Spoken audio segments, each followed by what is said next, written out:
जय हिंद दोस्तों, आप सभी का क्रांति क्लास में स्वागत है और मैं हूं सौरभ कुमार। और आज इस सेशन में हम पॉलिटी के 10 क्वेश्चन करेंगे। और बट आज का जो है थोड़ा सा गेम में चेंजिंग है। आज मैं क्या करने वाला हूं, आप लोगों को 3 अनाउंसमेंट करना होगा। पहला, अगर मैं पढ़ाते समय किसी प्रकार के मिस्टेक करता हूं और या कुछ लिखता हूं तो आपको जो है उसमें कमेंट बॉक्स में लिख देना है, उसको करेक्ट करके कमेंट बॉक्स में लिख देना है। दूसरी बात कि अगर मैं जो ऑप्शन का एक्सप्लेनेशन करता हूँ, ऑप्शन को एक्सप्लेन करता हूँ, उसमें अगर आपको लगता है कि कुछ और फैक्ट्स हो सकते हैं एग्जाम पॉइंट ऑफ व्यू से, उसको आप लोग कमेंट बॉक्स में लिख देना है। और तीसरा जो है कि मैं आप लोगों को एक चैलेंज देना चाहता हूँ। उस चैलेंज में क्या होगा, इस वीडियो के लास्ट में आप लोग एक क्वेश्चन दूंगा और उसमें थोड़ा सा आपको मेहनत करना होगा। मेहनत जो है खेतों को नहीं जोतना है, बल्कि क्या करना है, अपने उंगलियों को थोड़ा सा परेशानी देना होगा। इसमें आपको गूगल पर सर्च कीजिए, किताबों को खोलिए और उस क्वेश्चन का आंसर कमेंट बॉक्स में दीजिए। इसका मतलब ये हुआ कि आज के सेशन के बाद आप लोगों को इस कमेंट बॉक्स को पूरी तरह भर देना है। तो चलिए आप लोगों का फिर से मैं स्वागत करता हूँ 10 में है दम सीरीज में। तो पहला क्वेश्चन क्या है, पहला क्वेश्चन है ब्रिटिश सरकार द्वारा संविधान सभा के गठन की मांग को सर्वप्रथम किस योजना के तहत स्वीकार किया गया था।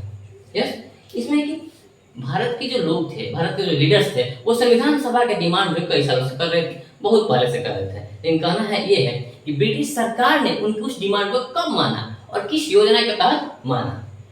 इसका आंसर क्या हो जाएगा, इसका आंसर होगा अगस्त प्रस्ताव। ठीक, ये अगस्त प्रस्ताव आप लोग जानते हैं अगस्त 1940 में आया।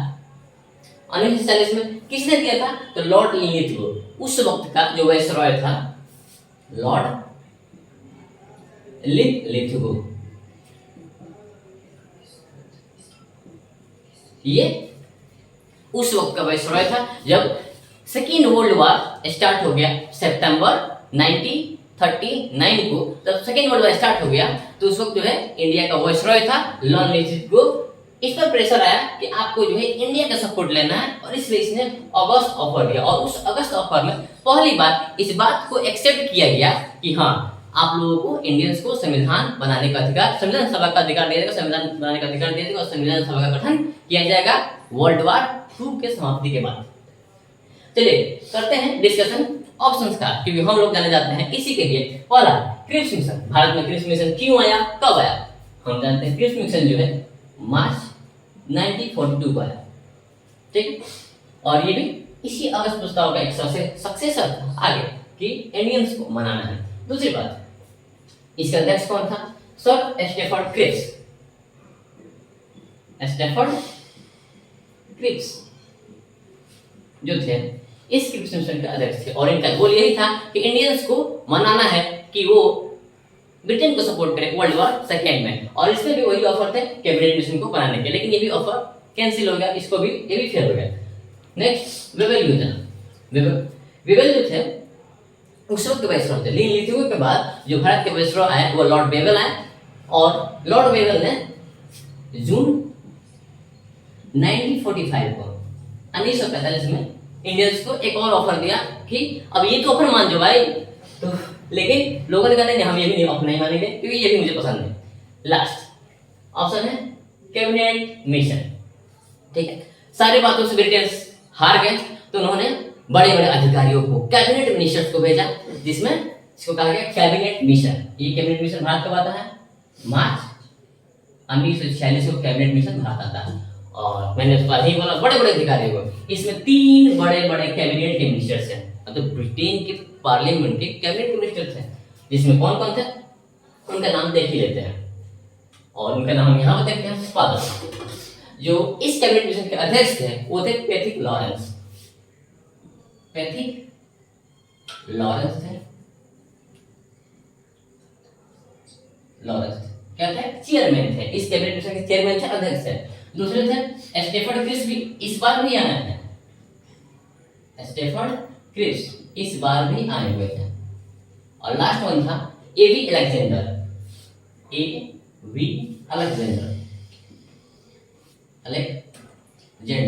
ये लोग तीनों जो थे क्या थे, कैबिनेट मिशन के अध्यक्ष थे। सेकंड क्वेश्चन को देखते हैं, सेकंड क्वेश्चन की ओर आगे बढ़ते हैं। सेकंड क्वेश्चन है संविधान सभा गठन किस योजना के अनुसार हुआ। इजी क्वेश्चन है, लेकिन एग्जाम में कई बार पूछे जा चुके हैं और बार बार पूछे जाते हैं। कैबिनेट मिशन का गठन की योजना के तहत हमने यहाँ पर देखा कि ब्रिटिश सरकार ने सबसे पहले अगस्त प्रस्ताव में संविधान सभा बनाने के लिए स्वीकार किया था, लेकिन असल में अगस्त प्रस्ताव के तहत कैबिनेट मिशन नहीं बना।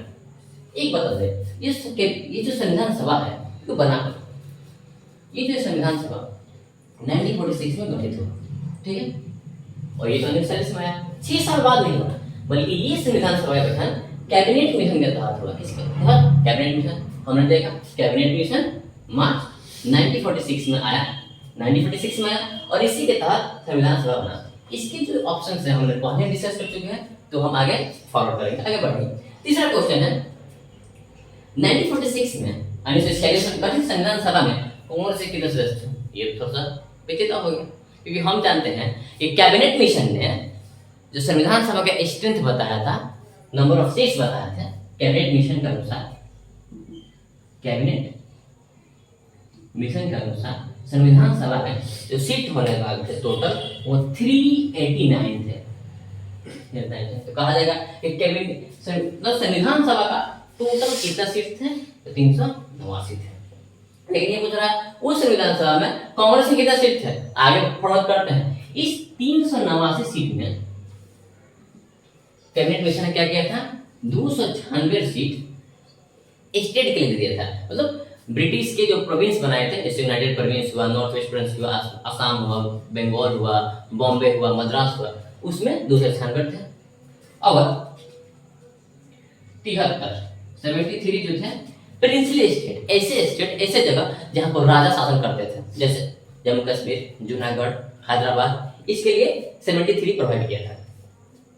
अब देखते हैं तो इस 296 के लिए इलेक्शन होने थे, इसके लिए इलेक्शन होने थे, और ये तुम नॉमिनेटेड थे क्योंकि किंग के दौरान वाले थे, तो ये नॉमिनेटेड थे। इसमें इलेक्शन हुआ लगभग जुलाई और अगस्त में, अगस्त 1946 में इलेक्शन हुआ, लोग जीते। इसमें क्या हुआ? कांग्रेस को कितनी सीट आई?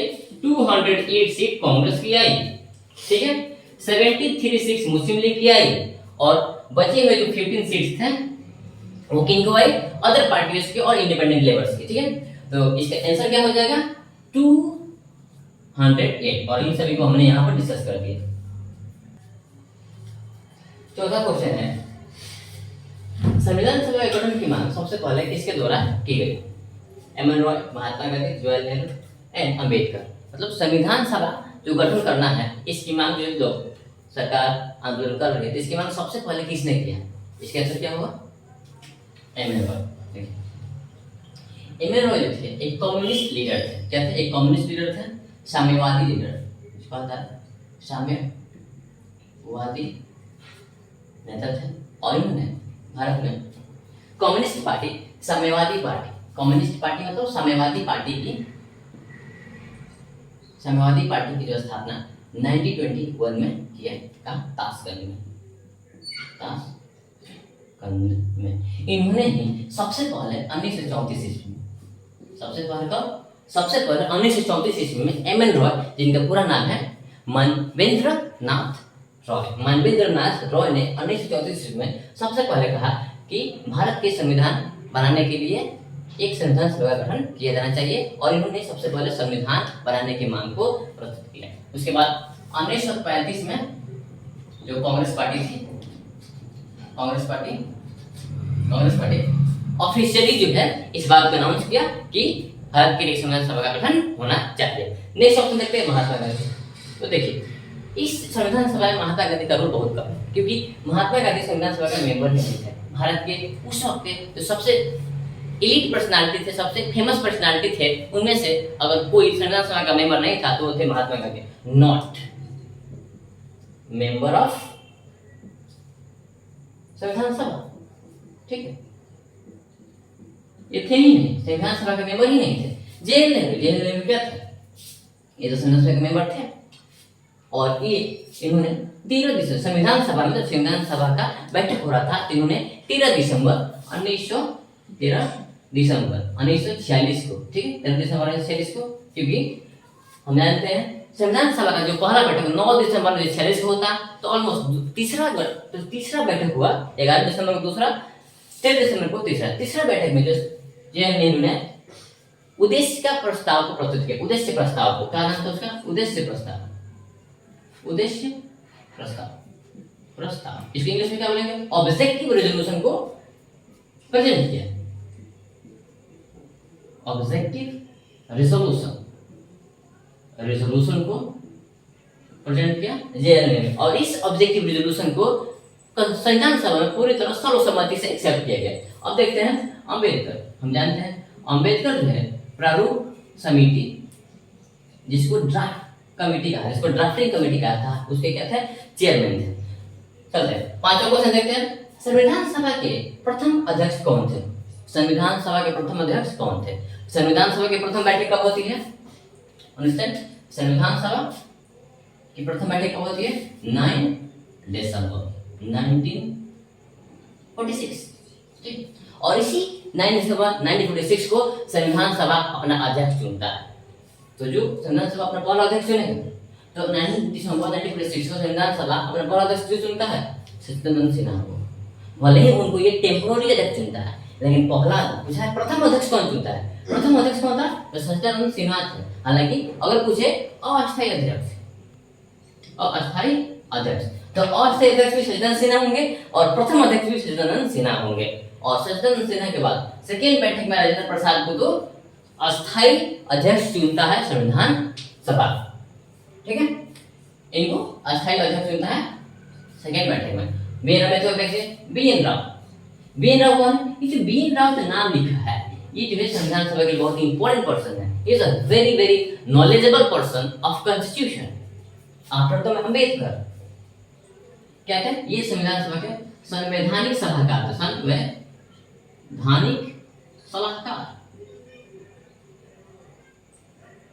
ठीक है, नेक्स्ट क्वेश्चन देखते हैं।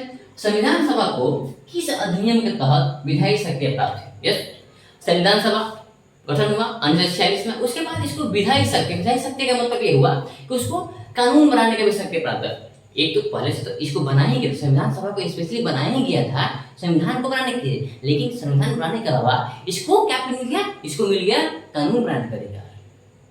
मतलब भारत के लिए अब ये ऑर्डिनरी लॉ भी बनाया। ठीक है, किस अधिनियम के तहत, किस प्लान के तहत मिला? ये भारत सरकार अपने 1946, मतलब जब भारत आजाद हुआ 1947 में, जब भारत आजाद हुआ तब भारत सरकार अधिनियम 1947 के द्वारा जो है इसको विधायी शक्ति मिल गया। इस भारत सरकार अधिनियम 1947 के तहत 3 चेंजिंग हो गए संविधान सभा। पहला चेंजिंग, भारत पाकिस्तान अलग हो गया, तो जो उसके स्ट्रेंथ था 398, अन्य 389 जो उसका स्ट्रेंथ था आजादी से पहले, जब आजाद हो गया तो ये घट कर क्या हो गया? 299 हो गया। ठीक है, 299 हो गए।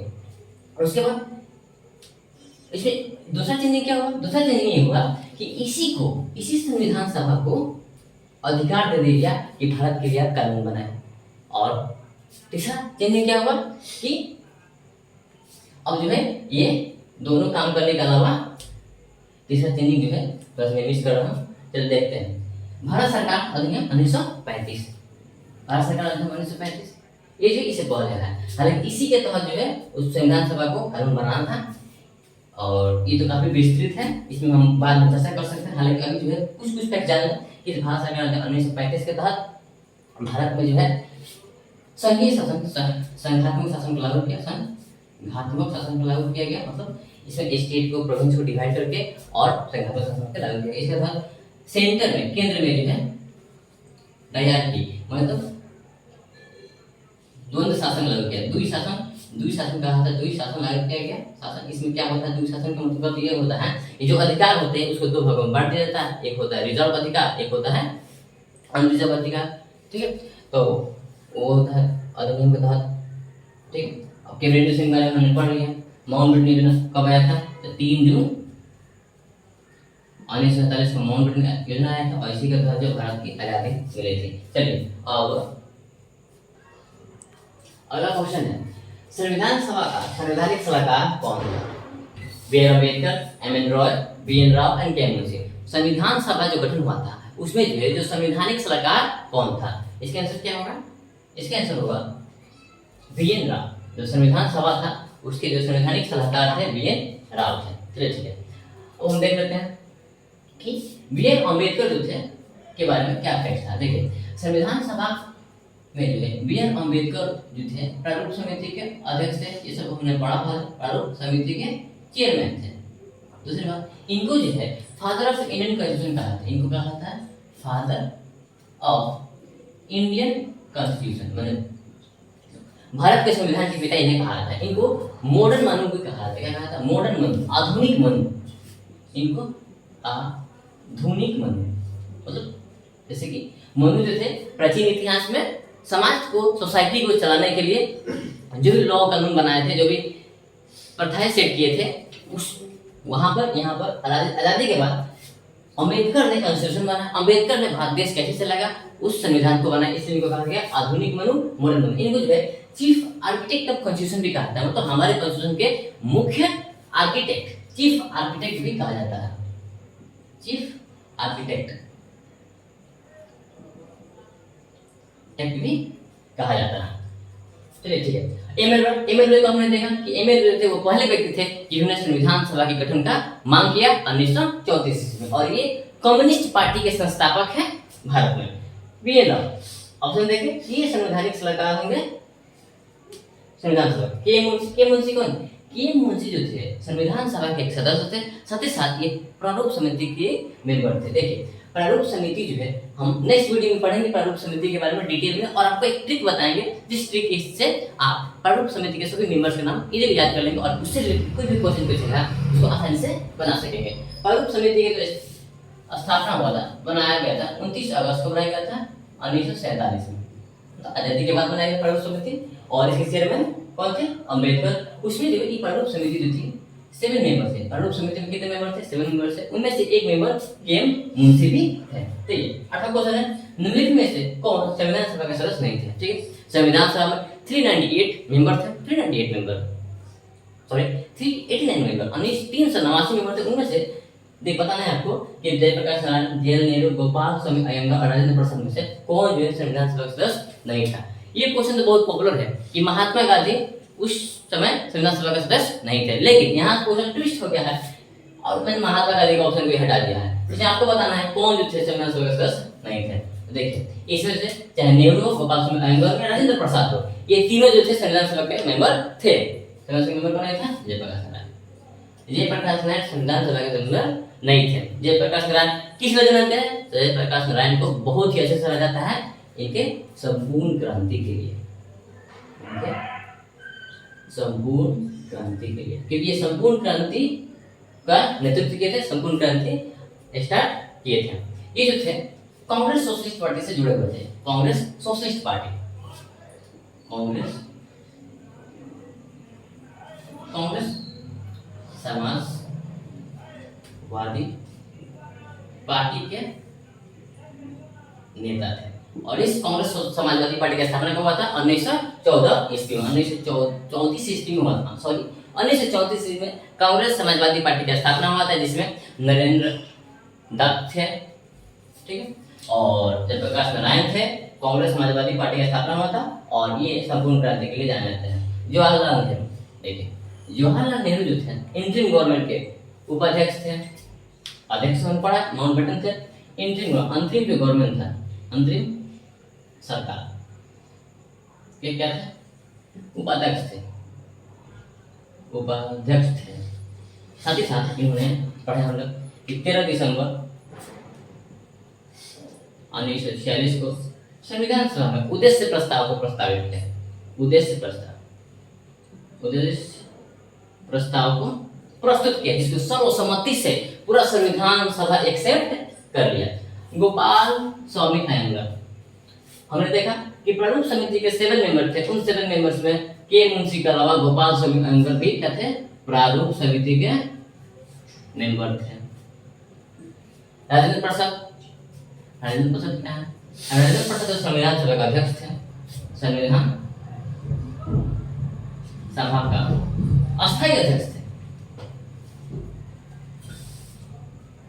अस्थायी अध्यक्ष थे। और ये संविधान सभा के बहुत सारी कमेटी बनाई। देखिए संविधान सभा में जो है 8 मेजर कमेटी थी और माइनर कमेटी भी थे। एक मतलब बड़े बड़े 8 कमेटी थे जिनका रोल काफी इंपॉर्टेंट था। उस 8 मेजर कमेटी में जो 2 कमेटी है, स्टीयरिंग कमेटी और business advisory committee, rules and business committee, rules and business committee का अध्यक्ष राजेंद्र प्रसाद थे। इसके नेक्स्ट वीडियो में हम जितने भी संविधान सभा के कमेटी थे उनको एक ट्रिक के द्वारा बहुत ही आसानी से याद करने का एक ट्रिक हम देंगे, ठीक है।